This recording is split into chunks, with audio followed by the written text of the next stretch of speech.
Baik, di sini saya akan memaparkan hasil penelitian kami dengan judul Optimalisasi Ketahanan Pangan dengan perbandingan metode machine learning dan time series dalam memprediksi produksi padi di Jawa Tengah. Latar belakang dari penelitian kami berawal dari tanah pangan yang masih menjadi tantangan bagi negara-negara berpendapatan rendah dan menengah, khususnya seperti Indonesia. Nah, pemerintah Indonesia sendiri menjadikan ketahanan pangan sebagai prioritas kebijakan jangka panjang, namun permasalahan masih berangkat pada kekurangan gizi dan kerawanan pangan di Indonesia. Hal ini berkaitan dengan tujuan kedua SDGs, yaitu mengakhiri kelaparan, mencapai ketahanan pangan, dan peningkatan nutrisi, serta mendorong pertanian berkelanjutan. Nah, dalam bidang pertanian, padi menjadi sumber pangan utama bagi lebih dari 50% populasi di dunia, yang memberikan kontribusi signifikan terhadap ketahanan pangan dunia. Nah, Indonesia sendiri menjadikan sektor pertanian sebagai sektor utama dalam pembangunan ekonomi. Nah, Jawa Tengah merupakan provinsi dengan produksi padi terbesar di Indonesia yang mencapai 9,356 juta ton pada tahun 2022, namun jumlah produksi tersebut terus menurun dari tahun 2018. Terdapat dua rumusan masalah, yaitu perubahan iklim yang mempengaruhi hasil produksi padi di Jawa Tengah, sehingga terjadi penurunan dari tahun 2018. Kemudian metode statistik tradisional yang masih mempunyai banyak masalah terkait generasi spasial yang biasanya terlokalisasi dan terbatas. Tujuan penelitian kami yaitu mengevaluasi dan membandingkan hasil prediksi-prediksi padi menggunakan pendekatan machine learning, yaitu support vector regression dan random forest, dengan time series yaitu SARIMAX. Tinjauan literatur dari penelitian kami yaitu penelitian dari Chow dan kawan-kawan tahun 2021, kemudian penelitian Chai dan kawan-kawan tahun 2019, kemudian penelitian Guo dan kawan-kawan tahun 2021. Data produksi padi dan luas panen padi bersumber dari BPS Provinsi Jawa Tengah dari tahun 2018 hingga 2022, sehingga terdapat 60 series data. Kemudian untuk NDWI dan suhu dan curah hujan itu bersumber dari Google Earth Engine. Kemudian terdapat tiga metode, yaitu SVR yang mampu menangani hubungan nonlinear yang menggunakan kernel dan mampu memiliki kemampuan generalisasi yang sangat baik. Kemudian Random Forest yang mengembangkan model keputusan sederhana untuk meningkatkan prediksi dan mengurangi overfitting. Kemudian Arimax yang mampu menganalisis data pertanian karena efektif dalam menangkap pola musiman dan tren dalam data.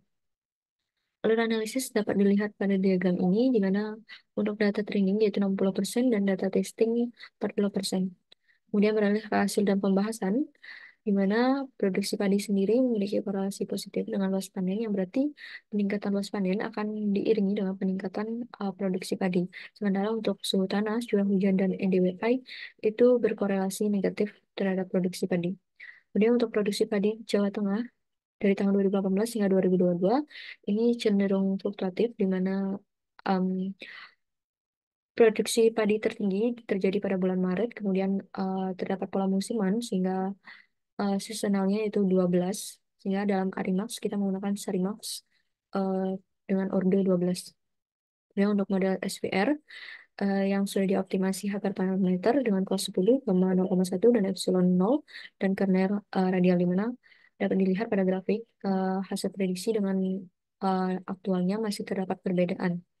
Kemudian untuk model RVR, di mana dapat diketahui dari model RVR ini variabel luas panen dan curah hujan memiliki pengaruh yang paling besar dalam memprediksi produksi padi.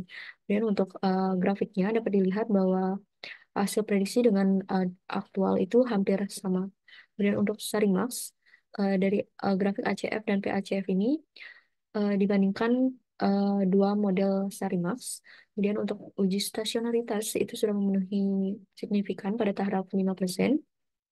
Dari perbandingan kedua model Sarimax ini, model kedua dari Sarimax ini memiliki R-square yang lebih besar, yaitu 0,962%, dan MAP yang lebih kecil 16,398%.